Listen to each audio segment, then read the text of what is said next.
नमो वरिहन्ताणं नमो सिद्धाणं नमो आयरीयाणं नमो वज्रायाणं नमो लोय सव्यसाहूनम् एष सुरासुरमणुषिन् वन्दितं धोदघायिकं ममलं प्रणमामि वड्डमाणं तिद्धं धम्मस्य कर्तारम्।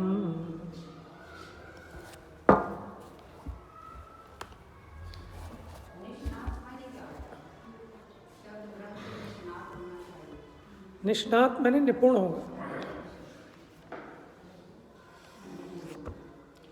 गाथा नंबर 241, पेज नंबर 448। प्रवचन सारजी ग्रंथादिराज चरणानुयोग सूचक चूलिका में मोक्ष मार्ग प्रज्ञापन अधिकार। तो पिछली गाथाओं में आत्मज्ञान सहित आगम ज्ञान, तत्वार्थ, श्रद्धान और संयम की एकता रूप मोक्ष मार्ग समझाया। अब इस गाथा में बता रहे हैं कि उस मोक्ष मार्ग पर चलने वाले संत श्रमण कैसे होते हैं, है ना। ये उनकी पहचान का चिन्ह है।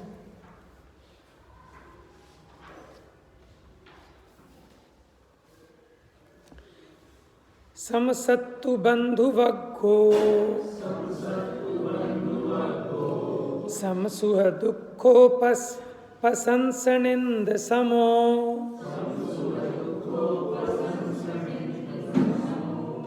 समलोट्टु कंचनो पुण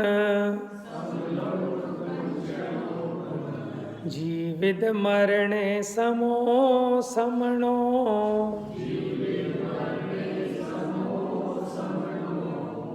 देखो, याद हो कि आपको 7 नंबर की गाथा, वहाँ ये कहा था कि चारित्र ही धर्म है। और धर्म क्या है? समता भाव, वही धर्म है। और ये समता भाव क्या है? मोह और क्षोभ से रहित आत्मा का परिणाम, वो क्या है? समता भाव। तो मोह और क्षोभ से रहित जब आत्मा का परिणाम होगा, उसका नाम समता है। माने किसी में राग नहीं, किसी में द्वेष नहीं। ठीक है। तो ऐसे ही मुनिराज कैसे होते हैं कि कांच कंचन, शत्रु मित्र, निंदा स्तुति, सुख दुख, ये उनके लिए एक समान है। एक समान का मतलब ऐसा नहीं जैसे शत्रु में कोई बुरा मानता है ऐसी वो मित्र में भी बुरा माने, ऐसी समानता नहीं। जैसे मित्र में कोई राग करता है उसी प्रकार शत्रु में भी राग करे, ऐसी समानता नहीं। समता माने वो उससे प्रभावित नहीं होते। शत्रु हो उससे भी और मित्र से भी नहीं होते। शत्रु तो डिस्टर्ब करता है, लेकिन मित्र भी तो डिस्टर्ब करता है ना। उसके प्रति जो अपना अनुराग है, आपको किसी को घात करने का परिणाम आए, वो तो आपको डिस्टर्ब करता है। लेकिन किसी की दया पालने का, किसी की रक्षा करने का ये जो भाव है, ये भी आपकी आत्म शांति का घातक है। आपकी सहजता का, आपकी शांतता का, आपकी समता का नाशक है ये भाव। समझ में आया ना। लौकिक में तो ये कहते हैं भैया ये जो शत्रु हैं ये भी हमारे मित्र जैसे हैं, तो वहाँ समानता अलग तरह की है।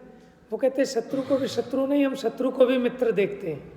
लेकिन ये कहने की बात है, समझ में आया। ये कहने में तो ठीक है, लेकिन ऐसा होता नहीं कि शत्रु है उसमें मित्रता का परिणाम हो। ये सिर्फ उन्हीं को संभव है कि जिन्हें मित्र, माने कोई मित्र नहीं दिखता, कोई शत्रु नहीं दिखता। क्योंकि राग द्वेष का आपस में मतलब सहचर्यपना समझना कि अगर हमें इस किसी पदार्थ से राग है तो उसके विरोधी से द्वेष होगा। समझ में आया। ये राग द्वेष की परंपरा, ये टोडरमल जी ने लिखा ना, राग द्वेष का विधान और विस्तार। अगर आपको शरीर से राग है ना, तो इससे रिलेटेड जो इसके अनुकूल हैं उनसे भी राग होगा। प्रिय के प्रिय भी प्रिय होते हैं, समझ में है? और प्रिय के दुश्मन वो हमारे भी दुश्मन। जो इस शरीर को अनिष्ट है वो अपने को शत्रु लगता है, जो इस शरीर को इष्ट है वो अपने को मित्र लगता है। बात समझ में आ रही है? लेकिन ये सारा राग द्वेष खड़ा कहाँ से हुआ? क्या आपको किसी एक पदार्थ में राग होगा तो उसके पीछे फिर राग द्वेष की चेन है। किसी एक पदार्थ में द्वेष होगा, ठीक है, अब जिससे आपको द्वेष है उसके पीछे से आके किसी ने मार दिया एक, आपको उससे राग हो जाएगा कि भाई तुम बढ़िया हो, आपने बहुत अच्छा किया, ये बहुत दुखी करता था। तो यहाँ द्वेष था, उसके प्रतिकूल से राग हो गया और उसके अनुकूल से द्वेष हो जाएगा। तो ऐसे राग द्वेष का विधान विस्तार चलता है। 448 दूसरे ग्रंथ में देख रहे हो शायद आप। बात समझ में आ रही है? तो मुनिराज की समता, समानता नहीं, अंतर समझ में आ रहा है ना? जैसे कोई कहता है कि शुभ और अशुभ दोनों ही समान हैं, तो फिर तो हम शुभ करें तो भी अशुभ के बराबर ही है, पाप लगेगा। अशुभ करें तो पुण्य लगेगा, क्योंकि दोनों समान हैं। तो ऐसे समानता नहीं है। समानता इसलिए कह रहे हैं, देखो जैसे हमारे लिए अंडा वैसे ही हमारे लिए प्याज, दोनों है ना? बात समझ में आ रही? समानता किस सेंस में लेना, अलग अलग विवक्षा में अलग अलग अपेक्षा होती है। लेकिन यहाँ जो कह रहे हैं मुनिराज को, कांच और कंचन एक समान है, समझ में है? तो वहाँ उसका मतलब क्या है? ना तो वो कांच से प्रभावित होते और ना कंचन से आकर्षित होते। कांच के प्रति उनको द्वेष नहीं आता, अनिष्ट नहीं लगता, और कंचन इष्ट नहीं लगता, उनमें इष्ट अनिष्ट बुद्धि नहीं है, उससे अपना उपयोग डिस्टर्ब नहीं होता।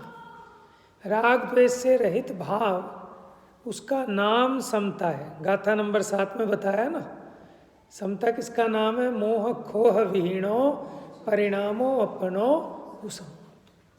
वहाँ तो दो बातें कही, मोह और खो। खो माने क्षोभ।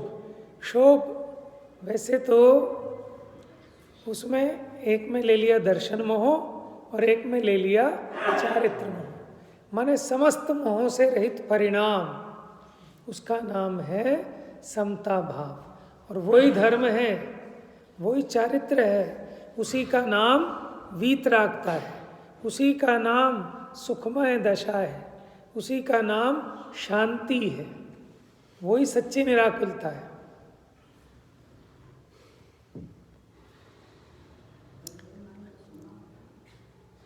देखो, जिसको मुनिराज का सुख समझ में आ गया वो सम्यक दृष्टि हो गया। क्या कहा? माने उसे आत्मा का सुख समझ में आ गया ना। मुनिराज को कौन सा सुख है?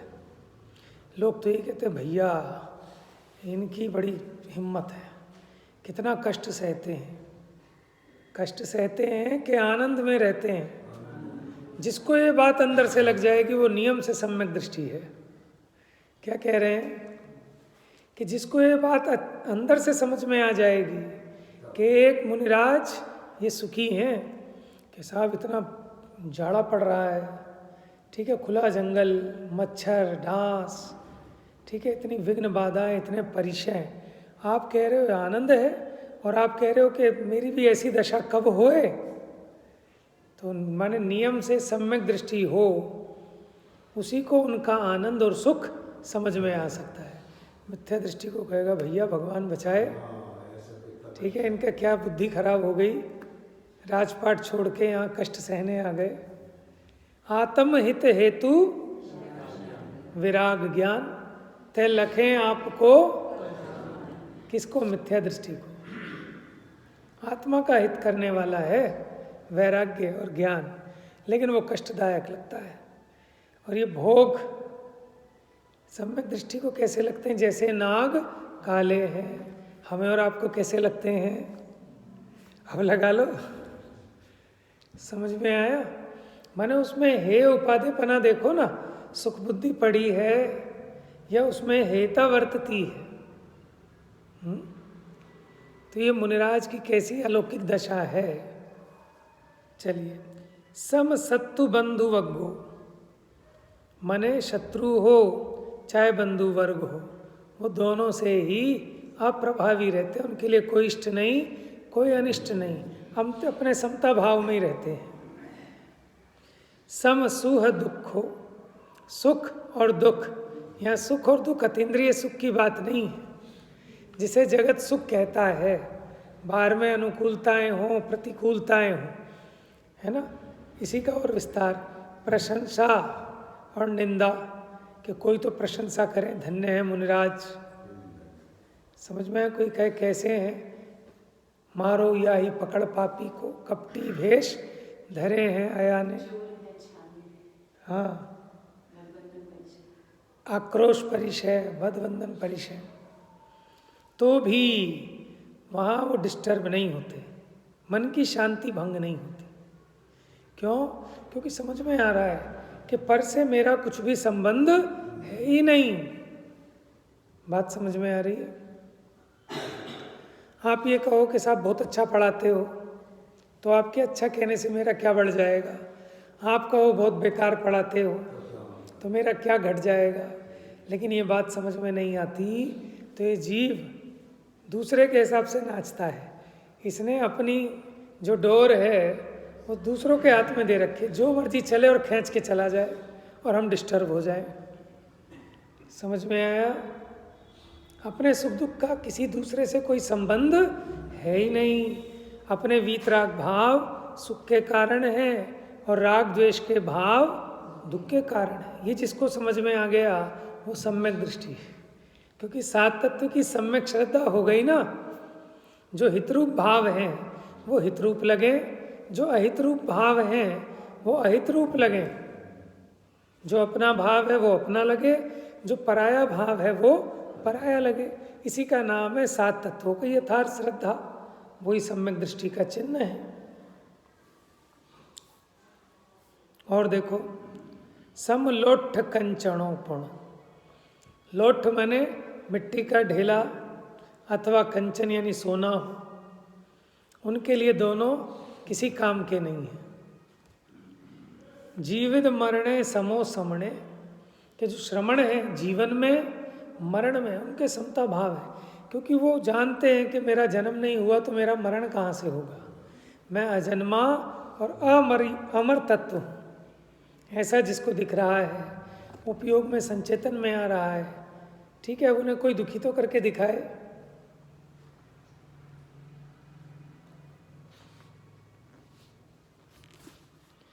चलिए टीका पढ़ लेते हैं इसकी।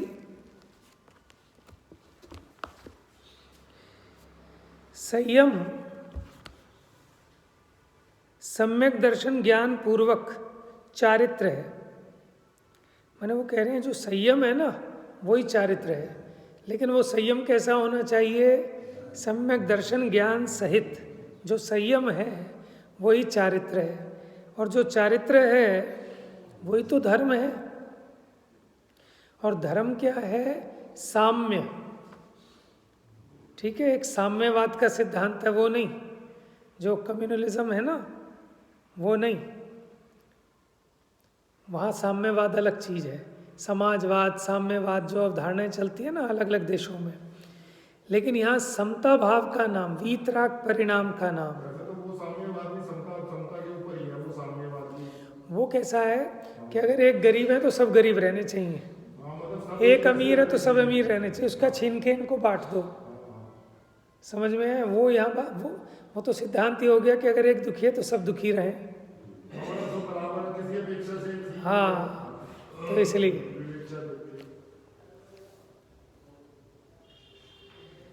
धर्म साम्य है। साम्य माने समता भाव। और समता क्या है? मोह क्षोभ रहित आत्म परिणाम। आत्मा का कैसा परिणाम? मोह और कषाय से रहित आत्मा का परिणाम कैसा होगा बताओ। आप कल्पना करो कभी। हाँ है, मोह और कषाय से रहित जब परिणाम होगा कैसा सुख होगा। ये जिसको लगता है उसको मोक्ष तत्व की श्रद्धा है, उसको मुनिराज की श्रद्धा है, उसको देव अनंत सिद्ध की श्रद्धा है। समझ में है?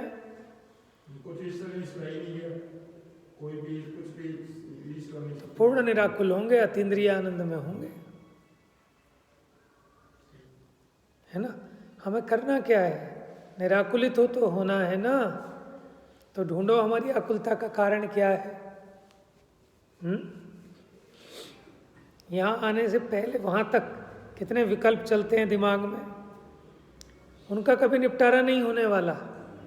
वो तो एक छूटता है, दूसरा, दूसरा छूटता है, तीसरा। आप सोचो कि मैं उनकी पूर्ति कर लूँ तब मैं फ्री हो जाऊंगा, तो 3 काल में नहीं हो सकते। समझ में आया है? श्रवणपना, श्रवणपना एकाग्रता। एकाग्रता माने सम्यक दर्शन, सम्यक ज्ञान, सम्यक चारित्र की एकता, वही श्रावण्य है।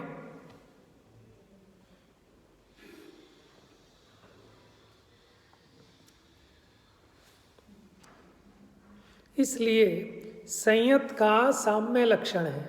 संयत का लक्षण क्या है? समता भाव।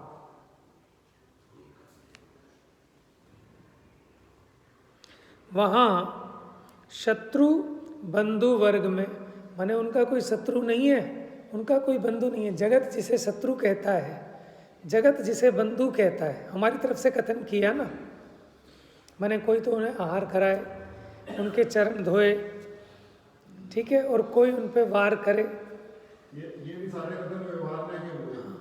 ये हमारी तरफ से कथन किए गए ना। भाषा अज्ञानियों की होती है, भाव ज्ञानियों का होता है।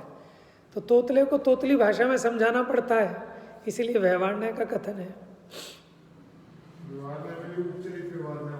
हाँ हाँ, वो तो है असद्भूत, क्योंकि बिल्कुल ही भिन्न द्रव्य उससे अपना संबंध जोड़े, वो उपचरित असद्भूत व्यवहार। सुख दुख में, प्रशंसा निंदा में, मिट्टी के ढेले और सोने में है। क्यों भाई साहब, कौन ऐसा है कि जिसको अपनी प्रशंसा अच्छी नहीं लगती?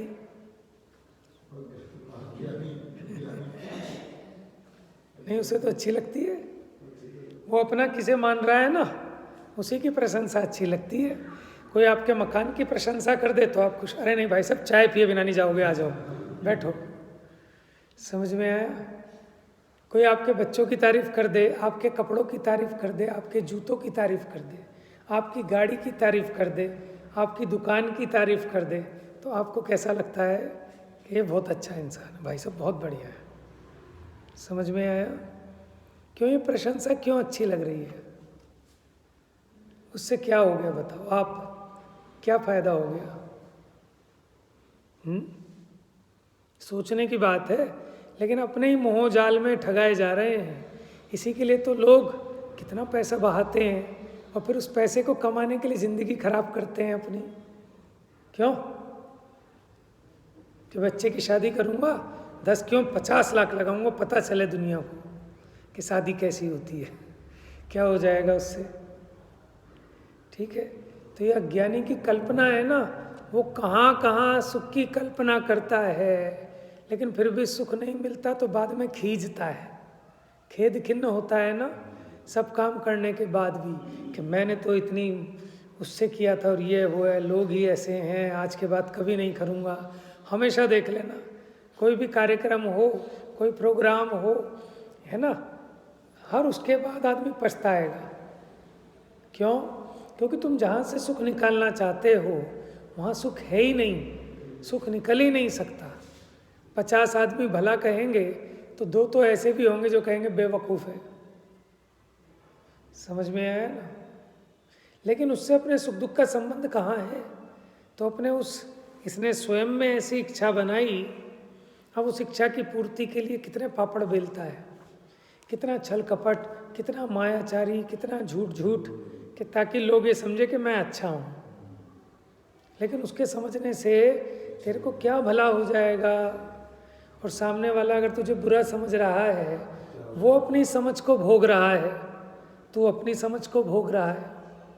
कई बार सामने वाला हमारा बुरा नहीं सोचता, लेकिन हम अपनी समझ से ही कल्पना करके, ये जो है ना मेरे लिए बुरा बुरा सोचता है, ये मेरा द्वेषी है, ये मेरा शत्रु है, इसको साता पड़ती है अगर मेरा बुरा हो जाए तो। अपनी कल्पना से स्वयमेव दुखी रहता है। तो जीव भोगता क्या है? अपने परिणाम को। किसको भोगता है? बोलो जोर से। किसको भोगता है? लेकिन परिणाम तो मेरे से भिन्न है। क्यों? मैं जुदा हूं, परिणाम जुदा है। परिणाम तो हमारे ही है ना। फिर भी अरे परिणाम कहते किसे हैं? कि जो वस्तु है उसकी जो अवस्था है, वो वस्तु जिस भाव रूप से परिणमित हो रही है, वो भाव ही तो उसका परिणाम है। जो भिन्नता कही वो उसकी अपेक्षा क्या है कि वो परिणाम तो क्षणिक है, अभी ऐसा है, अगले क्षण कैसा होगा। लेकिन जो वस्तु है वो तो अनादि अनंत है ना। तो इसलिए घबराओ मत, मान लो अभी बिगड़ा भी तो अगले समय सुधर भी सकता है, इस अपेक्षा कहते हैं। लेकिन ये उल्टा ही उल्टा भाव ग्रहण करता है उसको, कहते हैं परिणाम तो भिन्न है। वो राग द्वेष हुए तो परिणाम में हुए, मेरे में क्या हुआ, मैं तो शुद्धि ही हूँ। तो उसका भाव तो सही से भाषित होता नहीं, उल्टा नया मिथ्यात्व और पैदा कर लेता है। हाँ, तो हम तो अपने परिणाम को ही भोगते हैं, दूसरे को थोड़े ही भोगते हैं। कदाचित सामने वाला अपने को गाली दे रहा हो, अपनी बुराई कर रहा हो, और हमें लगता है देखो मेरी तारीफ कर रहा है, तो खुशी होती है ना, समझ में है, देखो मेरी तारीफ हो रही है। हो क्या रही है? बुराई। लेकिन ये किसको भोग रहा है? वो सामने वाला बुराई कर रहा है, उसको भोग रहा है कि अपने परिणाम को? बताओ, बुद्धि तो हमारी खराब है, हम खोटी कल्पना करते रहते हैं, अपने अंदर अंदर द्वेष कर करके दुखी होते रहते हैं। समझ में है?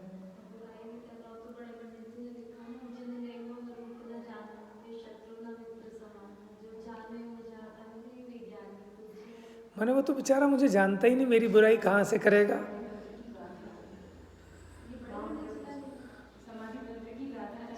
अच्छा हाँ, पंडित जी की रचना तो है, लेकिन वो दीदी बता रही गाथा भी सेम है।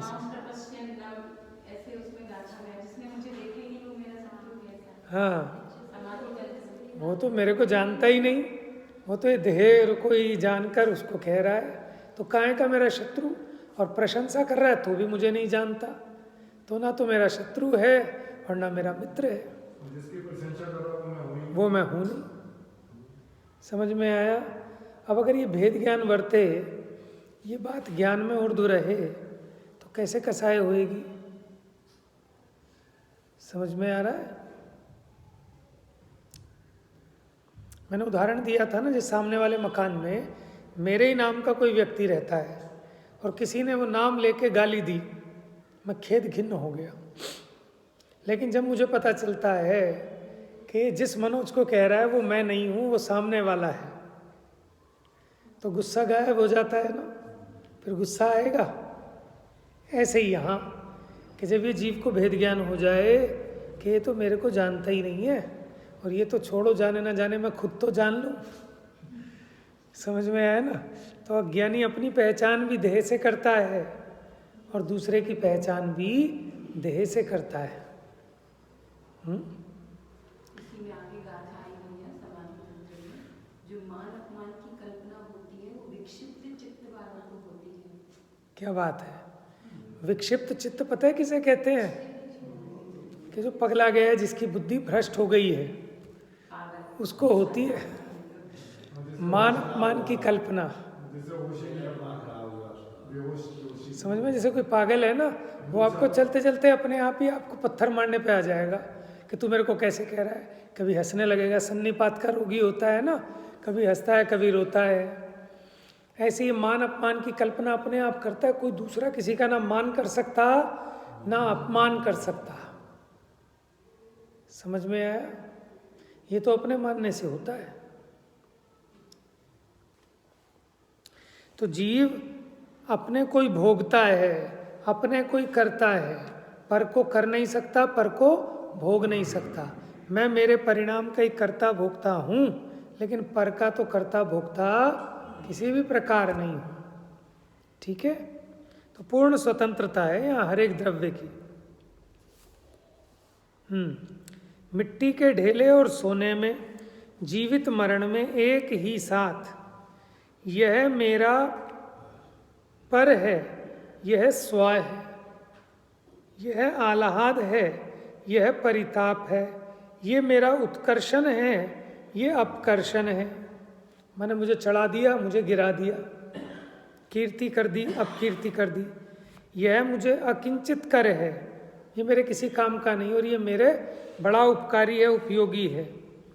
यह मेरा स्थायित्व है और यह अत्यंत विनाश है। इस प्रकार मोह के अभाव के कारण सर्वत्र जिससे राग द्वेष का द्वैत प्रकट नहीं होता, न राग होता न द्वेष होता।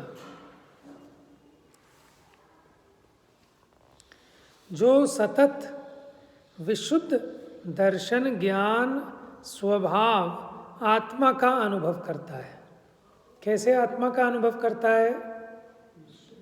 विशुद्ध दर्शन ज्ञान स्वभाव आत्मा का अनुभव करता है। तो हम और आप कर सकते हैं? कैसे? हाँ, इसमें मैं यही कहना चाहता हूँ। देखो, ये मुनिराज की बात है। तो मुनिराज संयत हैं, समता भाव रूप हुए हैं। तो जितनी समता हुई तभी तो उस आनंद को भोगते हैं। चौथे गुण स्थान वाला वैसे आनंद को नहीं भोग सकता। बात समझ में आ रही है? श्रद्धा संबंधी सुख हो गया उसको, श्रद्धा ठीक हो गई, लेकिन अभी समता नहीं आई जीवन में वैसी जैसी मुनिराज के है। इसलिए परिणामों में अभी जितनी कसाई है उतना दर्द है, उतना दुख है। समझ में आया? मुनिराज के 3 कसाई चौकड़ी चली गई, उतनी वीतरागता हो गई, उतनी समता आ गई, तो उसका आनंद है। तो जो सतत विशुद्ध दर्शन ज्ञान स्वभाव आत्मा का अनुभव करता है। दो बातें हैं देखो। एक तो आत्मा का स्वभाव ऐसा है, कैसा? ज्ञान दर्शन में इसकी श्रद्धा हो गई चौथे गुण स्थान वाले को। ठीक है, तो उसे उस अपेक्षा आत्मानुभवी कहते हैं। ठीक है, लेकिन ऐसा नहीं मानता कि अभी प्रगट में मेरे वीतराग भाव प्रगट है ना, जैसा वो निश्चयाभासी का निषेध किया वहाँ, तो वो गड़बड़ नहीं करता। इसलिए सावधान रखना थोड़ा सा उसमें कि क्या अपेक्षा है। और मुनिराज के जो आनंद है वो प्रगट आनंद है, उसका भोग है अभी व्यक्त आनंद का। इसको उसके स्वरूप की श्रद्धा हुई तो स्वरूप की श्रद्धा होने पर भी आनंद होता है। अनंतानुबंधी कषाय और मिथ्यात्व जाने पर जो आनंद होता है वो उतना ही समझना जितना है। और यहाँ 3 कषाय चौकड़ी के अभाव में वीतरागता होने पर जो समता भाव है उसके कारण निराकुलता बहुत है। इसलिए यहाँ कहते हैं प्रचुर स्वसंवेदन।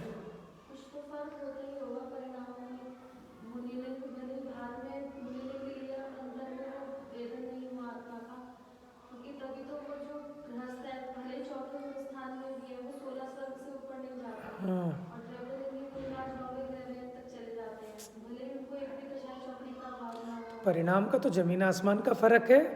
उनको शुक्ल लेस्या हो रही है, उन्हें कषाय की इतनी मंदता है, आप कितनी गालियां दो, आप शरीर की खाल नोच के नमक भर दो, समझ में आया ना। लेकिन मन वचन काया में उनके खेद खिन्नता नहीं होगी, इतनी कषाय मंद हो गई माने बिना तत्व ज्ञान के। उसके फल में 9वें ग्रह व्यक्त तक जाते हैं और सब ये धर्म बुद्धि से साधते हैं। समझ में? कोई छल कपट नहीं है, नहीं तो 9वें ग्रह व्यक्त तक ना जाए। समझ में है? वो मंद कषाय का प्रभाव है। लेकिन संसार नहीं मिटता, इस अपेक्षा हम उसको हे कहते हैं। बाकी तो जितनी कषाय मंद हो उतना भला ही है। बात समझ में आ रही है? तो जो हम निषेध करते हैं ना अध्यात्म में, वो इस अपेक्षा करते हैं कि आप उसमें लुभा मत जाना, उससे कोई मोक्ष मार्ग प्रारंभ नहीं हुआ, इस अपेक्षा बात है। बाकी तो जितनी कषाय मंद हो वो तारीफ काबिल है। और खुद ही तो तीव्र कषाय हो तो दुख ज़्यादा होता है, मंद कषाय हो तो तत्संबंधी दुख कम होता है। लेकिन चूंकि विपरीत मान्यता पड़ी है, इस अपेक्षा ज्ञानी तो दोनों हैं, इसलिए हम समान कहते हैं, नहीं तो बहुत अंतर है। तीव्र कषाय से मंद कषाय भली है, लेकिन कषाय को उपादेय माने तो अज्ञानी है ना, मिथ्या दृष्टि।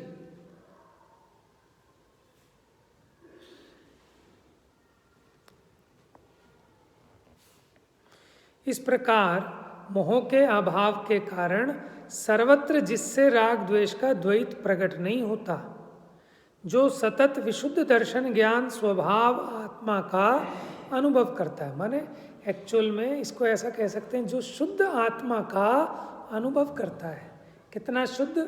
गुणस्थान प्रमाण। शुद्धात्मा का अनुभव चौथे गुणस्थान में भी है, पांचवें में भी है, छठे में भी है, सातवें में भी है, आठवें, नौवें, 10वें, 12वें, 14वें, फिर गुणस्थानातीत। लेकिन कैसा कैसा होगा कि गुणस्थान के प्रमाण सबको एक जैसा होगा क्या?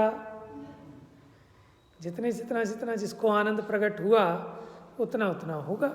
जितना जितना आत्मा शुद्ध हो रहा है, जो जो विज्ञान घन होता जाता है, उतना उतना आश्रवों से निवृत्त होता जाता है। और जितना जितना आश्रवों से निवृत्त होता जाता है, उतना उतना जितनी जितनी कषाय गई, उतनी उतनी वीतरागता प्रकट हुई।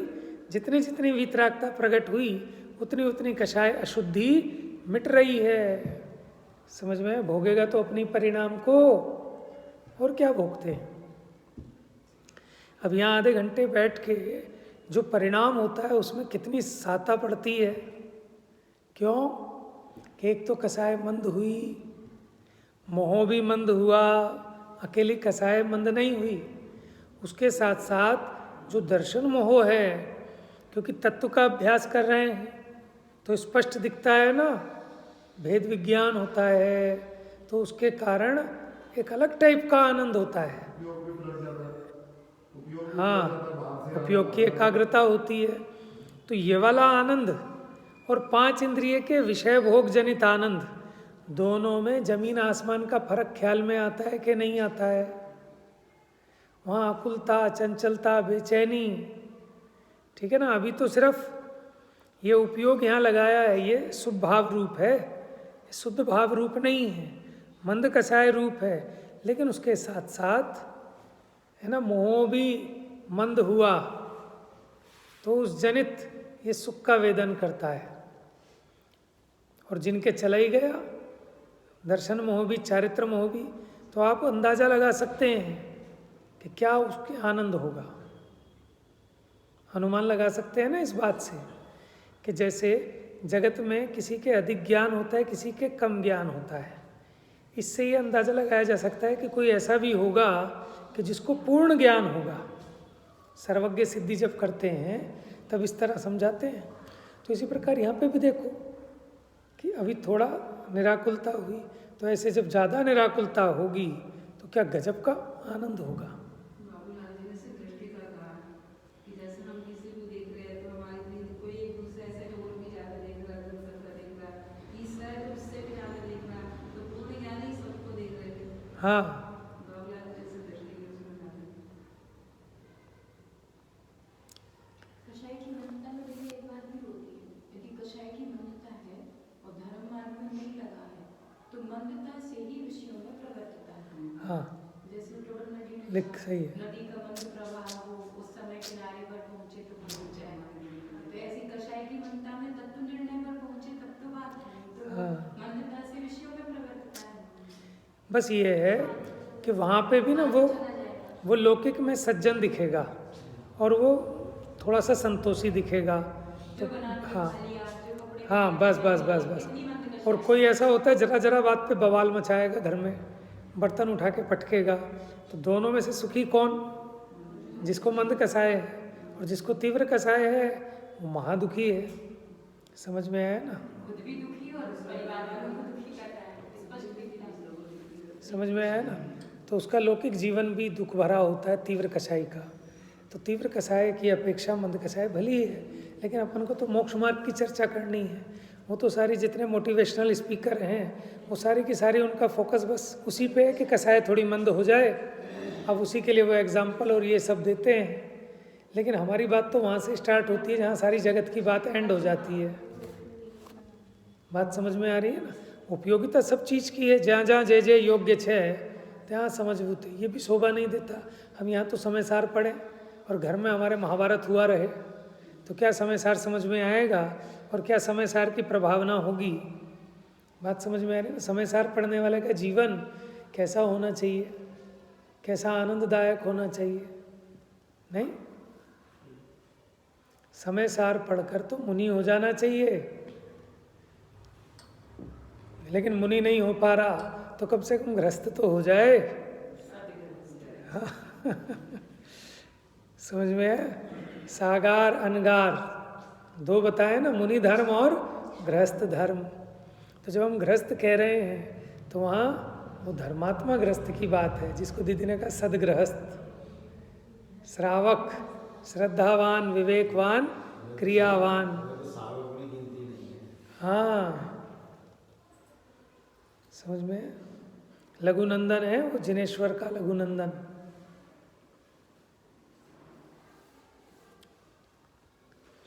और इस प्रकार शत्रु बंधु सुख दुख प्रशंसा निंदा लोष्ट कांचन जीवित मरण को निर्विशेषतया ही, देखो विशेष माने होता है भेद अंतर, निर्विशेष माने बिना भेद के, दोनों समान हैं।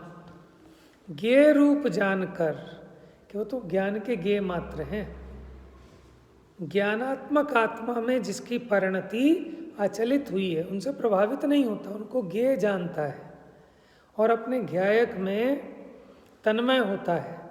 उस पुरुष को वास्तव में जो सर्वतः साम्य है, माने उसे सब और सब जगह क्या है, समता भाव है, वह साम्य संयत का लक्षण समझना चाहिए। माने संयमी किसको कहना?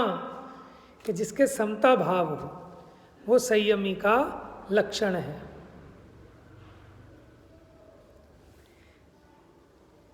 कि जिस संयत के आत्मज्ञान तत्वार्थ श्रद्धान संयत तत्व के युगपतपने का और आत्मज्ञान का युगपतपना सिद्ध हुआ, उसके सम्यक दर्शन ज्ञान चारित्र की एकता सिद्ध होती है, आत्मज्ञान सिद्ध होता है जिसके समता भाव है। अब यह समर्थन करते हैं कि आगम ज्ञान तत्वार्थ श्रद्धान संयत तत्व के युगपतपने के साथ आत्मज्ञान के युगपतपने की सिद्धि रूप जो ये संयतपना है वही मोक्ष मार्ग है, जिसका दूसरा नाम एकाग्रता लक्षण वाला श्रावण्य है। वो कह रहे हैं जो समता भाव है, ये जो संयतपना है, यही मोक्ष मार्ग है, यही एकाग्रता रूप श्रावण्य है। गाथा देखते हैं। दंसणनाण चरित्ते, देखते हैं अभी सु इसी के साथ लें फिर। दंसणनाण चरित्तेषु, हाँ जी हो जाएगा। दंसणनाण चरित्तेषु तीसु जुगवम समुत्थितो जोदु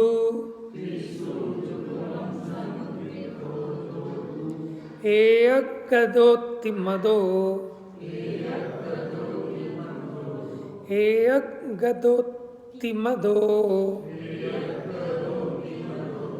गदोत्ति ता पे रुकेंगे ना, डेढ़ता है। गदोत्तिमदो सामन्नम तस्य पड़ि पुण्यम,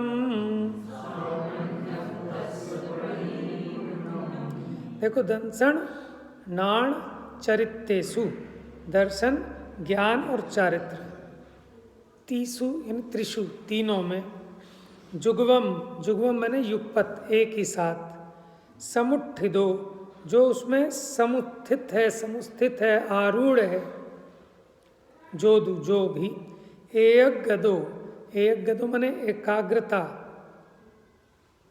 एक गदो गद माने होता है प्राप्त, तो जो एकाग्रता को प्राप्त है। इति मदो सामंडम तस्य परिपुण्यम, देखो तो यहाँ जो लिखा ना, इस प्रकार मत में, मत माने मत का मतलब जैसे जिनमत, अथवा मत का मतलब धर्म, मत का मतलब शास्त्र, माने जिनकी मान्यता में, जिस धर्म में, जिस शास्त्र में। तो ऐसा इस प्रकार मत में कहा है। सामण्यम तस्य परिपूर्णम, उसके सामण्यम माने श्रामण्य, परिपूर्ण यानी परिपूर्ण है। किसको है परिपूर्ण श्रामण्य? कि जो दर्शन ज्ञान चारित्र जिसको युगपत हैं और उसी में स्थित है और जो एकाग्रता को प्राप्त है, ऐसा श्रवण वो परिपूर्ण श्रवण है, माने वो सच्चा श्रवण है।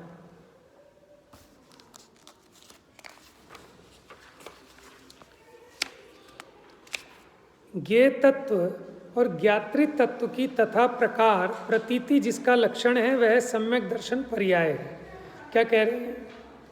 ज्ञेय और ज्ञात्री, ज्ञाता जानने वाला और जानने में आने वाला, इसकी जिसको यथावत प्रतीति है माने सम्यक प्रतीति है, वो सम्यक दर्शन पर्याय है। ज्ञेय तत्व और ज्ञात्री तत्व की तथा प्रकार अनुभूति जिसका लक्षण है वह ज्ञान पर्याय। हमने कई बार बताया ना, अनुभूति ज्ञान गुण की पर्याय है, प्रतीति श्रद्धा गुण की पर्याय है। ज्ञेय और ज्ञाता की क्रियांतर से निवृत्ति के द्वारा रचित दृष्टि ज्ञातृ तत्व में परिणति जिसका लक्षण है वह चारित्र पर्याय है। माने बाकी जो पहले करने भोगने आदि की क्रियाएं, इसको चेष्टाएं होती थी, उन अन्य क्रियाओं से रहित माने उनसे निवृत्त होने के द्वारा, निवृत्ति के द्वारा रचित दृष्टि माने दर्शन ज्ञान तत्व में परिणति जिसका लक्षण है, माने अपने दर्शन ज्ञान स्वभाव में जिसकी परिणति ठहर गई, रुक गई, वो चारित्र पर्याय है। चारित्र नाम स्थिरता का है, लीनता का है, मग्नता का है, तन्मयता का है। इन पर्यायों के तीनों बता दी ना आपको, दर्शन ज्ञान चारित्र, उसका खुलासा कर दिया यहाँ पर। इन पर्यायों के और आत्मा के भाव्य भावकता के द्वारा उत्पन्न अति गाढ़ इतरेतर मिलन के बल के कारण इन तीनों पर्याय रूप युगपत अंग अंगी भाव से परिणत आत्मा के आत्मनिष्ठता होने पर जो संयतत्व होता है वह संयतपना एकाग्रता लक्षण वाला श्रावण्य जिसका दूसरा नाम है, ऐसा मोक्ष मार्ग ही है, ऐसा जानना चाहिए। क्या कहा? देखो पर्याय, ये जो सम्यक दर्शन, सम्यक ज्ञान, सम्यक चारित्र की पर्याय है और जो आत्मा है, इनके भाव्य भावकपना है। क्या होता है भाव्य भावकपना? भाव्य माने जिस भाव रूप से परिणमित हुआ वो भाव्य, और जो उस भाव रूप से परिणमित हुआ वो भावक। भाव्य माने उस भाव रूप परिणमित होने वाला, और भावक माने जो उस रूप परिणमित का अर्थ तो करने के सेंस में है। तो देखो ये भाव्य भावकपना सच्चा तो एक ही द्रव्य और उसकी पर्याय में होता है। क्या कहा? द्रव्य अपनी पर्याय रूप से परिणमित होता है ना। तो सम्यक दर्शन ज्ञान चारित्र रूप कौन परिणमित हुआ? आत्मा ही हुआ। तो अभेद से देखें तो भाव्य भी आत्मा और भावक भी आत्मा, और अगर भेद करके देखें तो वो जो सम्यक दर्शन ज्ञान चारित्र रूप भाव है उसका भावक कौन है? कि आत्मा। तो आत्मा का इन पर्यायों के साथ भाव्य भावक, इसको हम भोक्ता भोग्य भी कह सकते हैं, यद्यपि भाव्य भावक होने के अर्थ में होता है। ठीक है, आप इसको कर्ता कर्म भी कह लो, लेकिन यह कर्ता कर्म ना कहकर भाव्य भावक का है, सहजता बताने के लिए। तो इनमें क्योंकि वस्तु और उसकी पर्याय अंग अंगी हैं, यानी स्वभाव और स्वभाववान, धर्म धर्मी, इस प्रकार इनके अंग अंगी भाव से परिणत आत्मा के आत्मनिष्ठता होने पर जो संयतत्व होता है, अब अपने स्वरूप में जो लीनता हुई उससे क्या होता है कि बाहर में इसका उपयोग नहीं जाता, समता भाव रहता है, राग द्वेष रूप नहीं होता। ऐसा जो संयतत्व होता है वह संयतपना एकाग्रता लक्षण वाला श्रामण्य जिसका दूसरा नाम है, ऐसा मोक्ष मार्ग ही। वो कह रहे हैं जो संयतपना है, इन तीनों सहित वो मोक्ष मार्ग है। क्योंकि वहाँ संयतपने में पेय की भांति अनेकात्मक एक का अनुभव होने पर भी, पेय माने जैसे आप शिकंजी बनाते हो या ठंडाई बनाते हो, उसमें मिलाई तो अनेक चीज़ें हैं, लेकिन वो अनेक होने पर भी एक है। ये तो उदाहरण है, ठीक है ना। ऐसा आत्मा और पर्यायों में ऐसा नहीं है, लेकिन समझाने के लिए स्थूल उदाहरण दिया, क्योंकि वहाँ तो एक एक वस्तु ही जुदा जुदा है, द्रव्य ही अलग अलग है, सारे परमाणु अलग अलग हैं, लेकिन आत्मा और उसकी पर्यायों में ऐसा भेद नहीं है।